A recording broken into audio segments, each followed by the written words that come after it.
மக்களே, வாங்க அறிந்து கொள்வோம், தெரிந்து கொள்வோம். காலையிலே வெறும் வயிற்றுல நம்ம என்னென்ன சாப்பிடலாம் அப்படிங்கிறது தான் நம்ம இன்னைக்கு வீடியோல பார்க்க போறோம்.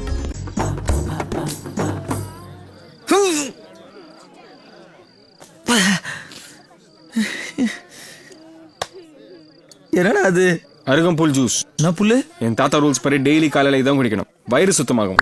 ஆமாங்க, அவங்க சொல்ற மாதிரி நம்ம வயிறை சுத்தப்படுத்தி கொடுக்குற ஆற்றல் அருகம்புல் சாருக்கு இருக்கு. ஸோ எம்டி ஸ்டொமக்ல டீ காஃபியை ஸ்கிப் பண்ணிடுங்க. இனிமேல் அருகம்புல் சாரை குடிங்க. இல்லை, என்னால் அருகம்புல் சாரெலாம் குடிக்க முடியாது, ஏர்லி மார்னிங்கே அது டேஸ்ட் நல்லா இருக்காது அப்படின்னு நீங்கள் நினச்சிங்க அப்படின்னா நைட்டே பாதாம் இல்லைன்னா கருப்பு திராட்சையை 5-6 திராட்சையை நைட்டே ஊற வச்சுட்டு ஏர்லி மார்னிங் எடுத்து சாப்பிட்றது ரொம்ப நல்லது. அதுவும் இல்லைன்னா பப்பாளி இல்லைன்னா தர்பூசணி சாப்பிடலாம். அதுவும் வேணாம்னு நினைச்சீங்கன்னா சியா விதைகளை நைட்டே ஊற வச்சு அந்த தண்ணியை காலையில குடிங்க. சியா சீட்ஸ் இல்லை அப்படின்னா வெதுவெதுப்பான தண்ணியில தேனை கலந்து குடிங்க.